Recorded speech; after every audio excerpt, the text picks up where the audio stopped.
ഒറ്റ രാത്രിയിൽ ഒരാൾക്ക് 6 പേരെ ഒറ്റയ്ക്ക് കൊലപ്പെടുത്താനാകുമോ? കേരള ജനത മുഴുവൻ ഉന്നയിച്ച ആ ചോദ്യത്തിന് കഴിയും എന്ന് ഉത്തരം നൽകുന്നു അന്വേഷണ ഉദ്യോഗസ്ഥർ. ആലുവ കൂട്ടക്കൊലക്കേസിലെ പ്രതി ആന്റണിയുടെ കുറ്റസമ്മതമൊഴിയുടെ ആവിഷ്കാരം. മാത്രമല്ല, കൂട്ടക്കൊല നടത്തിയത് ആന്റണിയല്ലെന്നും 3-4 അക്രമികൾ കൂട്ടായി നടത്തിയ കൂട്ടക്കൊലയായിരുന്നു അതെന്നും സമർത്ഥിക്കാൻ പ്രതിഭാഗം ഉന്നയിക്കുന്ന വെളിപ്പെടുത്തലുകളും.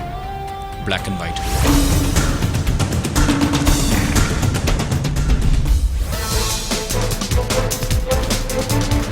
കേരളത്തിലെ കുറ്റാന്വേഷണ ചരിത്രത്തിൽ ഏറ്റവും കുപ്രസിദ്ധി ആർജിച്ചത് എന്ന് പറയാവുന്ന ഒരു ദാരുണ സംഭവം. 2001 ജനുവരിയിൽ ആലുവയിൽ നടന്ന കൂട്ടക്കൊല. ആലുവ മാഞ്ഞൂരാൻസ് ഹാർഡ്വെയർ ഉടമ ബേബിയടക്കം ഒരു കുടുംബത്തിലെ 6 പേരും അതിദാരുണമായി കൊല്ലപ്പെട്ടു. തെളിവുകളുടെയും ദൃക്സാക്ഷികളുടെയും അഭാവത്തിൽ ശൂന്യതയിൽ നിന്നും തുടങ്ങിയ അന്വേഷണം. വാടക കൊലയാളികളെയും അന്യസംസ്ഥാന കുറ്റവാളികളെയും തീവ്രവാദി ഗ്രൂപ്പിനെയും സംശയിച്ചു തുടങ്ങിയ അന്വേഷണം ഒടുവിൽ എത്തിനിന്നത് ആലുവ സ്വദേശിയും അഗസ്റ്റിന്റെ അകന്ന ബന്ധുവും ആ വീട്ടിലെ നിത്യസന്ദർശകനുമായിരുന്ന ആന്റണിയിലാണ്. അഗസ്റ്റിനും കുടുംബവും കൊല ചെയ്യപ്പെട്ടതിന്റെ പിറ്റേന്ന് ഉദ്യോഗാർത്ഥം സൗദി അറേബ്യയിലേക്ക് പോയിരുന്ന ആന്റണിയെ പോലീസ് അതിവിദഗ്ധമായി നാട്ടിലെത്തിക്കുകയായിരുന്നു. ആദ്യഘട്ട ചോദ്യം ചെയ്യലിൽ തന്നെ കൂട്ടക്കൊല നടത്തിയത് ആന്റണി തന്നെയെന്ന് ഏറെക്കുറെ ഉറപ്പിച്ച പോലീസ് കൂടുതൽ വിവരങ്ങൾ തേടാനുള്ള ശ്രമമായി. ആ കേസിനെ പറ്റിയൊക്കെ വളരെ വിശദമായിട്ടൊക്കെ ചോദിച്ചു കഴിഞ്ഞപ്പോഴത്തേക്ക് അവൻ കുറേ ഭാഗമൊക്കെ സമ്മതിച്ചു. മുഴുവൻ സമ്മതിച്ചില്ല. വളരെ ക്രൂഷ്യലായിട്ടുള്ള ചില പോയിന്റ്സൊക്കെ അവൻ സപ്രസ് ചെയ്തു. ചില കാര്യങ്ങളൊക്കെ ഞാൻ പറഞ്ഞു. സംഭവം അവനാണെന്നുള്ളത് ഏറെക്കുറെ സമ്മതിച്ചു.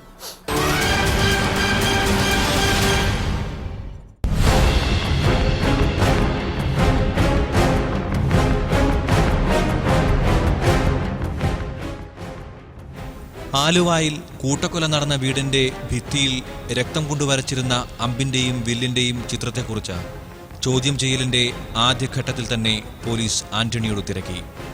അതിന് അയാൾ നൽകിയ മറുപടി തന്നെ കൂട്ടക്കൊലയിൽ ആന്റണിക്കുള്ള പങ്ക് വെളിപ്പെടുത്തുന്നതായിരുന്നുവെന്ന് അന്വേഷണ ഉദ്യോഗസ്ഥൻ സാക്ഷ്യപ്പെടുത്തുന്നു. നീ സംഭവമൊക്കെ നടത്തിയതിന് ശേഷം എന്തെങ്കിലും ചെയ്തിരുന്നോ എന്ന് ചോദിച്ചു. അപ്പോൾ 1 മിനിറ്റ് ആലോചിച്ചിട്ട് പറഞ്ഞു, ഞാൻ അവിടെ ഭിത്തിയിൽ അമ്പിൻ്റെയും വില്ലിൻ്റെയൊക്കെ ഒരു പടം വരച്ചായിരുന്നു പറഞ്ഞു. അപ്പം നമുക്ക് അതുവരെ എങ്ങനെ അത് വരച്ചെന്ന് അറിയത്തില്ലായിരുന്നു. വളരെ ബ്ലറഡായിട്ടുള്ളൊരു വരയായിരുന്നു, ഇങ്ങനെ പരന്നു വരും. അപ്പം നമ്മുടെ ധാരണ ചോരയിൽ വിരൽ മുക്കി വെച്ച് വിരലുകൊണ്ട് അവളെ വരച്ചതായിരിക്കും എന്ന് പറഞ്ഞു. അപ്പം ഞാൻ ചോദിച്ചു, നീ ഇതെങ്ങനെയാണ് വരച്ചത് എന്ന് ചോദിച്ചു. അപ്പോൾ അവൻ പറഞ്ഞു, തുവാല അവൻ്റെ പോക്കറ്റിൽ നിന്ന് എടുത്ത് വെച്ച് തുവാല മടക്കി കോണോടുകൂടി മടക്കി കഴിയുമ്പോൾ വളരെ ഒരു ട്രയാങ്കുലർ ഷേപ്പ് വരുമല്ലോ, ആ മൂല ബ്ലഡിനകത്ത് മുക്കിയിട്ട് അങ്ങനെ വരച്ചതെന്ന് പറഞ്ഞു. ആ സംശയം നീക്കാനായിട്ട് ഞങ്ങൾ ചുമന്ന ഇങ്ക് കൊണ്ടുവരാൻ പറഞ്ഞു. ഇങ്ക് കൊണ്ടുവന്നിട്ട് അവനോട് തന്നെ പറഞ്ഞു, ഒരു കാർഡ്ബോർഡ് കൊടുത്തിട്ട് അതിനകത്ത് വരയ്ക്കാൻ പറഞ്ഞു. അപ്പം ഞങ്ങളിത് കാണിച്ചില്ല അവനെ. ഈ കൊണ്ടുപോയ അമ്പിൻ്റെയും ബില്ലിൻ്റെയും പടമൊന്നും അവനെ കാണിച്ചില്ല. അപ്പം നീ ആ വരച്ചതുപോലെ തന്നെ ഈ തുവാല കൊണ്ട് മുക്കിയൊന്ന് വരയ്ക്കാൻ പറഞ്ഞു. അവൻ ആ കാർഡ്ബോർഡിനകത്ത് അമ്പിൻ്റെയും ബില്ലിൻ്റെയും പടമൊക്കെ വരച്ചു തന്നു. അപ്പോൾ അവൻ കാണാതെ ഞങ്ങൾ രഹസ്യമായിട്ട് അതും ഞങ്ങൾ കൊണ്ടുപോയ ഫോട്ടോഗ്രാഫും കൂടെ നോക്കിയപ്പോൾ കഴിഞ്ഞപ്പോൾ യാതൊരു വ്യത്യാസമില്ല, അതുപോലെ തന്നെ. തുടർന്നാണ് താൻ ഏറെ സ്നേഹിച്ചിരുന്ന, കുട്ടിക്കാലം മുതൽക്കേ തനിക്ക് അടുത്ത ബന്ധമുണ്ടായിരുന്ന അഗസ്റ്റിന്റെ കുടുംബത്തെ അപ്പാടെ തുടച്ചു നീക്കാനുണ്ടായ സാഹചര്യം ആന്റണി തുറന്നു പറഞ്ഞത്. തന്റെ ഗൾഫ് മോഹം സഫലമാക്കാനാവശ്യമായ പണം നൽകാമെന്നേറ്റിരുന്ന കൊച്ചുറാണി അവസാന നിമിഷം അത് നിഷേധിച്ചപ്പോഴുണ്ടായ തീവ്രമായ കോപം അയാളെ ഭ്രാന്തിന്റെ വക്കിലെത്തിക്കുകയായിരുന്നു.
അപ്രതീക്ഷിതമായി 2 കൊലപാതകങ്ങൾക്ക് താൻ കാരണക്കാരനായെന്ന തിരിച്ചറിവ് ആന്റണിയെ തന്ത്രശാലിയായ ഒരു കൊലയാളിയുടെ തലത്തിലേക്ക് എത്തിക്കുകയായിരുന്നു. അവനെ അടുക്കളയിൽ പോയി നോക്കിക്കഴിഞ്ഞപ്പോഴത്തേക്ക് കോടാലിയും വാക്കത്തിയൊക്കെ ഇരിക്കുന്നുണ്ട്. അതെല്ലാം എടുത്തുകൊണ്ട് വന്നു. കോടാലിയും വാക്കത്തിയും എടുത്തുകൊണ്ട് വന്നു. കോടാലി കൊണ്ടുവന്നിട്ട് പിന്നെ കൊച്ചുറാണ്ട് തലക്കിട്ട് അടിച്ചു. വളരെ ഭീകരമായിട്ട് അടിച്ച് തല പൊട്ടി തകർന്നു പോയി. അപ്പോൾ പിന്നെ കൊച്ചുറാണിയുടെ ശബ്ദമൊന്നും കേട്ടില്ല, മരിച്ചെന്ന് മനസ്സിലായി. അപ്പോൾ വല്യമ്മ അനങ്ങുന്നു. വല്യമ്മയുടെ തലക്കിടും കോടാലുകൊണ്ട് അടിച്ചു കഴിഞ്ഞേച്ച് പിന്നെ അമ്മ വിചാരിച്ചു അവർ വന്ന് കയറുമ്പോൾ തന്നെ ഡെഡ് ബോഡി ഇങ്ങനെ ഡൈനിങ് ഹാളിൽ കിടക്കുന്നത് കണ്ടു കഴിഞ്ഞാൽ അവർക്ക് സംശയം തോന്നുമല്ലോ എന്ന് വിചാരിച്ചിട്ട് അവൻ ഡെഡ് ബോഡി വലിച്ച് അടുക്കളയിൽ കൊണ്ടുപോയി. ചെയ്തു പോയ കുറ്റകൃത്യങ്ങളുടെ പേരിൽ പിടിക്കപ്പെടാതിരിക്കാനായി 4 കൊലപാതകങ്ങൾക്ക് കൂടി ആന്റണി തന്ത്രങ്ങൾ മെനഞ്ഞു. അതിൽ അയാൾ വിജയിക്കുകയും ചെയ്തു.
ആറുപേരും മരിച്ചുവെന്നുറപ്പാക്കിയ ആന്റണി തുടർന്ന് കുളിമുറിയിലെത്തി.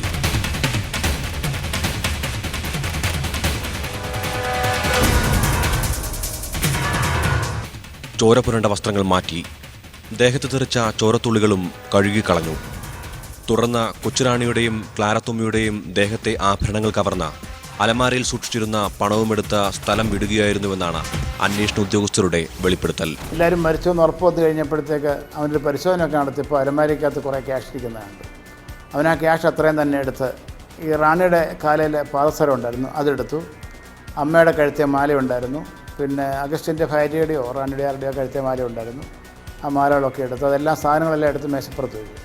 കൈയും കാലും എല്ലാം കഴുകി വൃത്തിയാക്കി നീറ്റാക്കിയിട്ട് അത് തിരിച്ചുകൂടെ വന്ന് ഈ ഓർണമെൻറ്റ്സ് എല്ലാം കൂടെ ഒരു തുവാലയ്ക്കകത്ത് പൊതിഞ്ഞ് അതെടുത്ത് ബെന്നിനകത്തിട്ടു. തിരിച്ചവൻ്റെ വീട്ടിൽ ചെന്നു. ഒരാൾക്ക് തനിച്ച് ഒറ്റ രാത്രിയിൽ തന്നെ 6 പേരെ കൊലപ്പെടുത്താനാവുമോ? പോലീസിന് അന്വേഷണത്തിന്റെ ആദ്യഘട്ടത്തിലും പൊതുജനങ്ങളിൽ പലർക്കും ഇന്നുമുള്ള ആ സംശയത്തിന് ഉത്തരം നൽകിയത് ആന്റണി തന്നെയാണ്.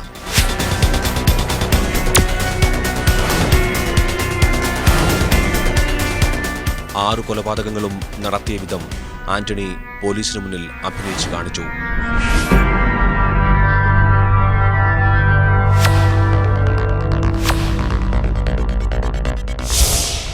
മാത്രമല്ല, സംഭവം നടന്ന രാത്രി അഗസ്റ്റിന്റെ വീട്ടിലെത്തി 6 കൊലപാതകങ്ങൾ നടത്തി അവിടെ നിന്നും തിരിച്ചു പോയതുവരെയുള്ള രംഗങ്ങൾ ആന്റണി കണ്ണികൾ വിട്ടുപോകാതെ അവതരിപ്പിച്ചതോടെ ആലുവ കൂട്ടക്കൊലയ്ക്ക് ഉത്തരവാദി ആന്റണി തന്നെയെന്ന അനുമാനത്തിൽ പോലീസ് എത്തിച്ചേരുകയായിരുന്നു.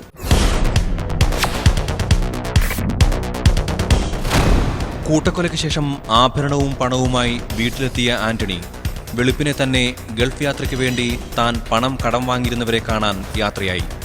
അവരെ കണ്ട് പണം കൊടുത്ത ശേഷം തിരിച്ചെത്തിയ ആന്റണി അന്ന് തന്നെ ഗൾഫ് യാത്രയ്ക്കായി മുംബൈയിലേക്ക് തീവണ്ടി കയറി.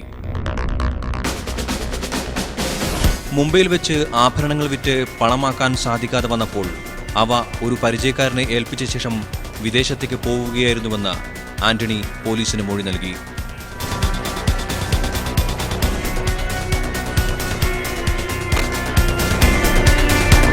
ആറ് കൊലപാതകങ്ങളും നടത്തിയത് ആന്റണി തന്നെയെന്ന് ഉറപ്പിക്കുമ്പോഴും ഒരു കാര്യത്തിൽ പോലീസിന് സംശയം അവശേഷിച്ചു. കൂട്ടക്കൊല നടന്ന അഗസ്റ്റിന്റെ വീട്ടിൽ പോലീസ് എത്തുമ്പോൾ അടുക്കളയിൽ കിടന്നിരുന്ന കൊച്ചുറാണിയുടെ മൃതദേഹം തറയിൽ നിന്നും അല്പം ഉയർന്ന് കെട്ടിത്തൂക്കിയ നിലയിലായിരുന്നു. സാമാന്യം ഭാരമുള്ള കൊച്ചുറാണിയുടെ ശരീരം അങ്ങനെ കെട്ടിനിർത്താൻ ഒരാൾക്ക് തനിച്ച് കഴിയില്ല എന്നതായിരുന്നു പോലീസിന്റെ കണക്കുകൂട്ടൽ. ആ സംശയവും ദൂരീകരിച്ചത് ആന്റണി തന്നെയാണ്. അത് ചോദിച്ചപ്പോൾ ആന്റണി പറഞ്ഞു, അത് ഞാൻ പറഞ്ഞു, എന്തായാലും നീ പറഞ്ഞ് മുഴുവൻ വിശ്വസിക്കാമെങ്കിലും കൊച്ചുറാണിയെ കെട്ടി തൂക്കിയതായാലും ഒരാളെ കൊണ്ട് പറ്റത്തില്ലല്ലോ എന്ന് പറഞ്ഞു. അപ്പോൾ അവൻ പറഞ്ഞു, അങ്ങനെയല്ല സാർ, അത് ഞാൻ തന്നെ ചെയ്തത്. ഞാൻ ചോദിച്ചു, അത്രയും ഹെഫ്റ്റി ആയിട്ടുള്ള ഒരാളിനെ നീ പൊക്കി പിടിച്ചുകൊണ്ട് എങ്ങനെ കെട്ടാൻ പറ്റുമോ? ഒരു കൈക്കകത്ത് നിൽക്കുമോ അവർ? എന്നിട്ട് ഒരു കൈ കൊണ്ട് ഈ കുരുക്കൊക്കെ ഇടാൻ പറ്റുമോ? നല്ല ശരിക്കും നോട്ടിട്ട് കെട്ടി വെച്ചിരിക്കുകയാണ്, തൂക്കി ചെയ്യാനൊക്കെ ഉപയോഗിക്കുന്നവരാണ്. കഴുത്തേ കുരുക്കിടുന്ന വേണമെങ്കിൽ നിലത്തിട്ടുണ്ട് ഇടാം, പൊക്കി കെട്ടാൻ പറ്റത്തില്ല എന്തായാലും. ഞാൻ പറഞ്ഞത്, അത് അങ്ങനെയല്ല സാർ ചെയ്തത്. ഒരു കൊരണ്ടി ഉണ്ട് അവിടെ. കൊരണ്ടി എന്ന് പറഞ്ഞാൽ ചെറിയ നാക്കാലി, ഒരു 9 ഇഞ്ച് 8 ഇഞ്ചൊക്കെ പൊക്കമുള്ള സാധനം. അവൻ ആദ്യമേ ആ കൊരണ്ടി കൊണ്ടുവന്ന് ഇതിൻ്റെ അടുത്ത് കൊണ്ടുവച്ചു. അടുത്ത് കൊണ്ടുവച്ചിട്ട് ഇവ ഈ ഡെഡ് ബോഡി വരച്ചുകൊണ്ട് വന്നിട്ട് ആ കൊരണ്ടിയുടെ പുറത്ത് കയറ്റി വെച്ചത്. കൊരണ്ടിയുടെ പുറത്ത് കയറ്റി വെച്ചിട്ട് കഴുത്തേക്ക് ഉരുക്കിട്ട് അവിടെ കെട്ടിയിട്ട് അവൻ ആ കൊരണ്ടി അടുത്തൊക്കെ മാറ്റി. അപ്പോൾ ശരിക്കും വരുന്നു നിന്നു. ഒടുവിൽ സംശയത്തിന്റെ സകല പഴുതുകളുമടച്ച് അന്വേഷണ സംഘം ചാർജ് ഷീറ്റ് കൈമാറി. തുടർന്നായിരുന്നു പോലീസിന്റെ അന്വേഷണം തൃപ്തികരമല്ലെന്ന് കാണിച്ച് അഗസ്റ്റിന്റെ ഭാര്യാപിതാവ് പരാതി നൽകിയതും അന്വേഷണം ക്രൈംബ്രാഞ്ച് ഏറ്റെടുത്തതും. പോലീസ് അവസാനിപ്പിച്ചെടുത്തു നിന്നാണ് ക്രൈംബ്രാഞ്ച് അന്വേഷണം ആരംഭിച്ചത്.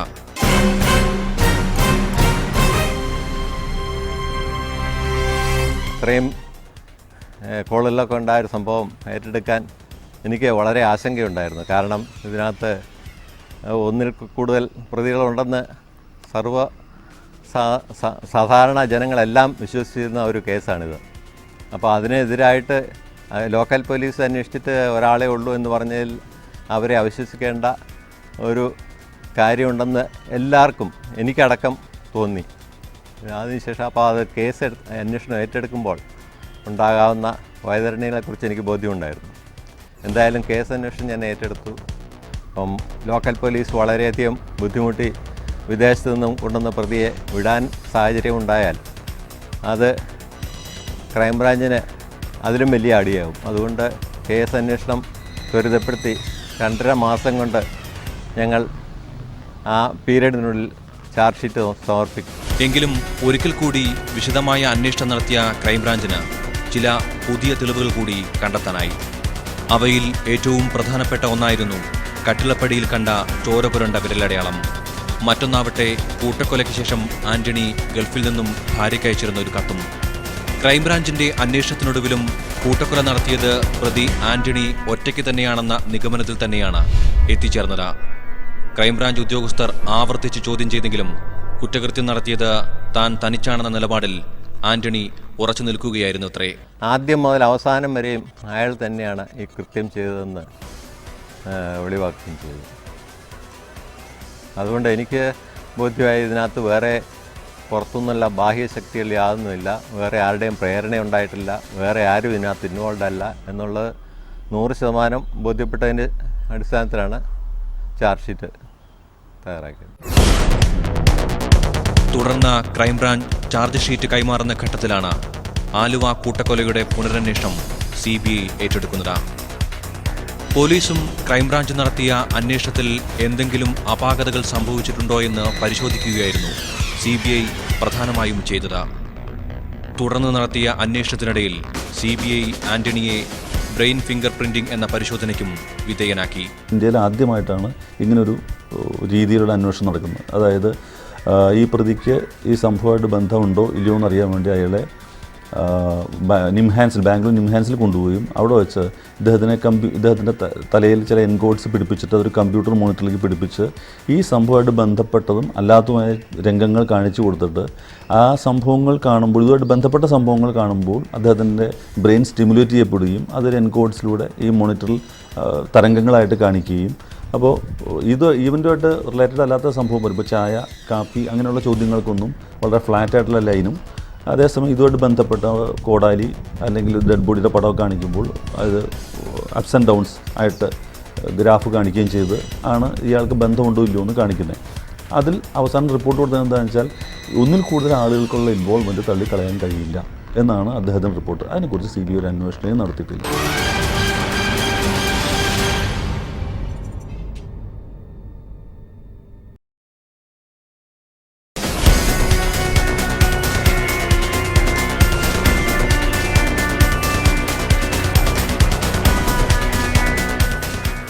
അന്വേഷണത്തിനൊടുവിൽ മുൻ ഏജൻസികൾ എത്തിച്ചേർന്ന അതേ നിഗമനത്തിൽ തന്നെയാണ് CBIയും എത്തിച്ചേർന്നത്.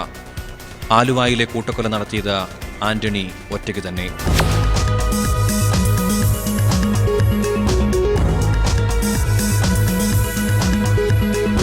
തുടർന്ന് വിചാരണക്കൊടുവിൽ എറണാകുളം പ്രത്യേക CBI കോടതി ആന്റണിയെ വധശിക്ഷയ്ക്ക് വിധിച്ചു. ഹൈക്കോടതിയിലും സുപ്രീം കോടതിയിലും വിധിക്കെതിരെ അപ്പീൽ പോയെങ്കിലും ഇരു കോടതികളും വിധി ശരിവെക്കുകയും ചെയ്തു. അഗസ്റ്റിനെയും കുടുംബത്തെയും കൂട്ടക്കൊല ചെയ്തത് ആന്റണി തനിച്ചാണെന്ന നിയമപാലകരും നീതിപീഠവും അടിവരയിടുമ്പോഴും ആന്റണിക്ക് വേണ്ടി കേസ് വാദിച്ച അഡ്വക്കേറ്റ് രാജീവ് നമ്പീശൻ തന്റെ എതിരഭിപ്രായങ്ങൾ ആവർത്തിക്കുന്നു. കോടതി വിധി ആന്റണിക്കെതിരായതിന് പ്രതിഭാഗം വക്കീൽ പറയുന്ന കാരണങ്ങൾ ഇവയാണ്. 3 ഏജൻസി കേസ് അന്വേഷിച്ചിട്ടുണ്ട്. അതുപോലെ തന്നെ ഈ കേസ് 3 ഘട്ടത്തിൽ ഇത് റീഅപ്രഷ്യറ്റ് ചെയ്യപ്പെട്ടിട്ടുണ്ട്.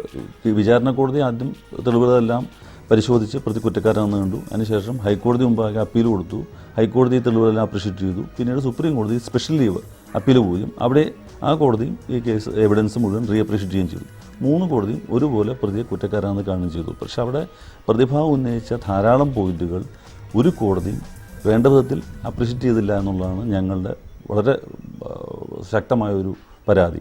വിചാരണ കോടതി ഇതുവരെ മുൻവിധിയൊഴി കാണുകയും ഹൈക്കോടതിയിൽ അത് വേണ്ട വിധത്തിൽ നമ്മളുടെ തെളിവുകൾ അവതരിപ്പിക്കാൻ സാധിക്കാതെ വരികയും സുപ്രീം കോടതി ഇത് വാദം കേട്ട് 1 വർഷത്തിന് ശേഷം തീർത്തും അശ്രദ്ധമായിട്ട് എന്ന് പറയുന്ന രീതിയിൽ 1 വർഷത്തിന് ശേഷം മാത്രം പെട്ടെന്നൊരു ഓർഡർ പറഞ്ഞുകൊണ്ട് അപ്പീൽ തള്ളുകയാണ് ചെയ്തത്. അപ്പോൾ ഒരിടത്തും ഈ തെളിവുകൾ വേണ്ട വിധത്തിൽ പരിഗണിക്കപ്പെട്ടിട്ടില്ല എന്നുള്ള പരാതി പ്രതിഭാഗത്തിന് ശക്തമായിട്ടുണ്ട്.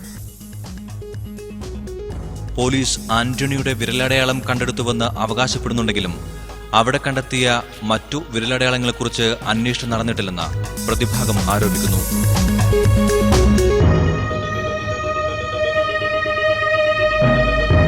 പ്രതി ആന്റണി അവിടുത്തെ ഒരു സ്ഥിരം സന്ദർശകനാണെന്ന് പ്രോസിക്യൂഷൻ തന്നെ സമ്മതിക്കുന്നുണ്ട്. അപ്പോൾ അതുകൊണ്ട് പ്രതിയുടെ ഒരു ഫിംഗർ പ്രിൻ്റ് അവിടെ വന്നു എന്നുള്ളതുകൊണ്ട് യാതൊരു അപാകതയും പ്രതിക്കെതിരെ കാണാൻ കഴിയില്ല. കൊല്ലപ്പെട്ടവരിൽ ഒരാളായ അഗസ്റ്റിന്റെ മകന്റെ കൈക്കുള്ളിൽ നിന്നും കണ്ടെടുത്ത മുടിയിഴകൾ ആന്റണിയുടേതാണെന്ന് തെളിയിക്കാൻ നടത്തിയ ഫോറൻസിക് പരിശോധനയിലും അപാകതയുണ്ടെന്ന് പ്രതിഭാഗം സമർത്ഥിക്കുന്നു.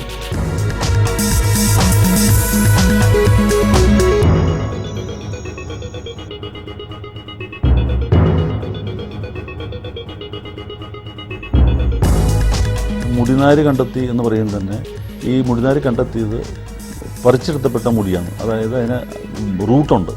എന്നാൽ പരിശോധനയ്ക്ക് അയച്ചു കൊടുത്തേക്കുന്ന മുടി കട്ട് ചെയ്ത് പ്രതിയുടെ തലയിൽ നിന്ന് കട്ട് ചെയ്തെടുക്കുന്ന മുടിയാണ്. അപ്പോൾ അതിന് റൂട്ടില്ല. അപ്പോൾ റൂട്ടില്ലാതെ അയച്ചു കൊടുത്ത മുടിയും റൂട്ടോടു കൂടി കണ്ടെത്തിയ മുടിയും തമ്മിലാണ് കമ്പാരിസൺ നടത്തുന്നത്. ആ കമ്പാരിസൺ ഒട്ടും റിലയബിൾ അല്ല എന്നുള്ളതാണ് ഞങ്ങൾ ഉന്നയിച്ച ശക്തമായൊരു വാദം. അത് വേണ്ട വിധത്തിൽ പരിഗണിക്കപ്പെട്ടിട്ടില്ല. കൂട്ടക്കൊലയുടെ ഉത്തരവാദിത്തം ഏറ്റെടുത്തുകൊണ്ട് ആന്റണി മജിസ്ട്രേറ്റ് മുമ്പാകെ നടത്തിയെന്ന് പറയപ്പെടുന്ന കുമ്പസാരത്തിലും കൃത്രിമത്വമുണ്ടെന്ന് ആരോപിക്കുന്ന പ്രതിഭാഗം അഗസ്റ്റിനും കുടുംബവും കൊല്ലപ്പെട്ട രാത്രിയിൽ യഥാർത്ഥത്തിൽ സംഭവിച്ചത് മറ്റൊന്നാണെന്ന് പറയുന്നു. അതനുസരിച്ച് ഗൾഫിൽ പോകുന്നതിന്റെ തലേന്ന് ആന്റണിക്ക് ആവശ്യമായ പണം നൽകിയത് അയാളുടെ പ്രിയപ്പെട്ട ബേബിച്ചായൻ എന്ന അഗസ്റ്റിൻ തന്നെയായിരുന്നു.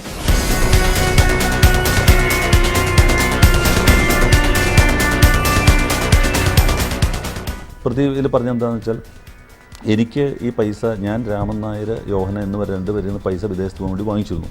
ആ പൈസ എനിക്ക് അവർക്ക് കൊടുക്കേണ്ട അത്യാവശ്യമൊന്നും ഉണ്ടായിരുന്നില്ല. അവർ രേഖകൾ മാത്രമേ ചോദിച്ചുള്ളൂ. ആ രേഖ ഞാൻ കൊടുത്തു. പക്ഷേ ഈ മരിച്ച അന്ന് സംഭവം നടന്ന അന്ന് രാത്രി എന്നെ ബേബിച്ചേട്ടൻ അതായത് അഗസ്റ്റിൻ എന്നോട് ചോദിച്ചു, നിങ്ങൾ താനെങ്ങനെയാണ് പൈസ ഉണ്ടാക്കിച്ചു? ഇന്ന രീതിയിലാണ് പൈസ ഉണ്ടാക്കിയപ്പോൾ എന്തിനാ വെറുതെ അവർക്ക് പലിശ കൊടുത്ത് മുടിയണേ, ഞാൻ തരാം പൈസ, നീ കൊണ്ട് കൊടുത്തു എന്നും പറഞ്ഞ് പൈസ തന്നു. ആ പൈസയായിട്ട് ഞാൻ രാത്രി തന്നെ ഒരു പെരുമ്പാവൂർക്ക് പോയി. കോടനാടാണ് ഈ യോഹന്നാൻ്റെ എല്ലാം വീട്. പെരുമ്പാവൂരിൽ നിന്ന് ബസ് കിട്ടാതെ ഓട്ടോറിക്ഷ വിളിച്ച് പോയപ്പോൾ ആ ഓട്ടോറിക്ഷക്കാരനോട് ഞാൻ ഇവരുടെ വീട് എവിടെയാണെന്ന് ചോദിച്ചു. അപ്പോൾ അവർക്കും വലിയ അറിയില്ല. അപ്പോൾ വീട് അന്വേഷിച്ച് കണ്ടുപിടിക്കാം, എന്തിനാ പോകണമെന്ന് ചോദിക്കുകയും സംഭാഷണ മധ്യേ ഞാൻ പൈസ കൊടുക്കാൻ പോകുന്നതാണെന്ന് ഓട്ടോറിക്ഷക്കാരന് മനസ്സിലാവുകയും ഈ ഓട്ടോറിക്ഷ ഡ്രൈവറുടെ കൂടെ വേറൊരാളും ഉണ്ടായിരുന്നു രാത്രി ആയതുകൊണ്ട്. അപ്പോൾ എൻ്റെ കയ്യിൽ പൈസ ഉണ്ടെന്ന് അറിഞ്ഞവർ ഒരു വിജയമായ സ്ഥലത്ത് വന്നപ്പോൾ എന്നെ കീഴ്പ്പെടുത്തി പൈസ തട്ടിപ്പറിക്കാൻ ശ്രമിക്കുകയും നിവൃത്തിയില്ലാതെ ഞാൻ ഓടി രക്ഷപ്പെട്ട ഒരു ഇടിഞ്ഞു പൊളിഞ്ഞ കെട്ടിടത്തിൽ ഒളിച്ചിരിക്കുകയും വെളുപ്പം കാലത്ത് എല്ലാവരും പോയി എന്ന് ഉറപ്പായി കഴിഞ്ഞപ്പോൾ അവിടെ പോയി പൈസ കൊടുക്കുകയും ചെയ്തു എന്നാണ് ഡിഫൻസ് വേർഷൻ. ക്രൈംബ്രാഞ്ച് അന്വേഷകർ കണ്ടെത്തിയ മുഖ്യ തെളിവായിരുന്നു കൊല നടത്തിയത് താനാണെന്ന് സൂചിപ്പിച്ച് ആന്റണി ഭാര്യയ്ക്കയച്ച കത്ത്. അതും കൃത്രിമമാണെന്നാണ് പ്രതിഭാഗത്തിന്റെ ആരോപണം. എന്നാൽ തങ്ങളുടെ അന്വേഷണം 100% സത്യസന്ധവും വസ്തുനിഷ്ഠവുമാണെന്ന് വിശ്വസിക്കുന്ന അന്വേഷണ ഉദ്യോഗസ്ഥർ പ്രതിഭാഗത്തിന്റെ ആരോപണങ്ങളിൽ യാതൊരു കഴമ്പുമില്ലെന്ന് ഉറപ്പിച്ചു പറയുന്നു. ആരോപണങ്ങളും കിംവദന്തികളും എന്തുതന്നെയായാലും ആലുവ കൂട്ടക്കൊലക്കേസിന് തുമ്പുണ്ടാക്കിയ പോലീസ് ക്രൈംബ്രാഞ്ച് ഉദ്യോഗസ്ഥർക്ക് ആ അന്വേഷണ വിജയത്തിൽ യാതൊരു ആശങ്കയുമില്ല, മറിച്ച് ചാരിതാർത്ഥ്യം മാത്രം. ഒന്നുമില്ല, ഞങ്ങളവിടെ ശൂന്യത എന്നാണ് അന്വേഷണം തുടങ്ങിയത്. പിന്നെ ഇത്രയും വിപുലമായിട്ടും വ്യാപകമായിട്ടും അന്വേഷണം നടത്തിയ കേസുകളൊക്കെ ഉള്ളൊരു ചുരുക്കമാണ്. അന്നത്തെ ഐ ജിയുടെ പ്രത്യേക താല്പര്യം കൊണ്ട് അന്നത്തെ SP ഉണ്ടായിരുന്നു സേതുരാഘവൻ എന്ന് പറഞ്ഞിട്ട്, അദ്ദേഹമൊക്കെ വളരെ വളരെ പെയിൻ എടുത്തിട്ടാണ് ഈ കേസ്, ഈ ഒരു ടീം ഉണ്ടാക്കി ഈ കേസിൻ്റെ ദൈനംദിന അന്വേഷണത്തിനകത്തൊക്കെ ഇടപെട്ട് വേണ്ട ഡയറക്ഷൻസൊക്കെ തന്നിട്ടാണ് ഈ കേസ് ഇത്രയും വേഗം ഡിറ്റക്റ്റ് ചെയ്യാനും യഥാർത്ഥ പ്രതിയെ പിടിക്കാനും ഒക്കെ സാധിച്ചത്. മറ്റ് താല്പര്യങ്ങളൊന്നും ഇല്ലാത്ത ഈ കേസിനെ സംബന്ധിച്ചിട്ട് മറ്റ് വെസ്റ്റേൺ ഇൻട്രസ്റ്റ് ഇല്ലാത്ത ആളുകൾക്കൊക്കെ ഈ കേസ് അന്വേഷിച്ച് പോലീസ് തെളിയിച്ചതിൽ സന്തോഷമേ ഉള്ളൂ. 5 പ്രാവശ്യം ഇയാളെ കസ്റ്റഡിയിലെടുത്ത് ചോദ്യം ചെയ്തപ്പോഴും പ്രതി അയാളുടെ ഭാഗത്തുനിന്ന് കുറ്റം പൂർണ്ണമായി സമ്മതിച്ചിട്ടുണ്ട്.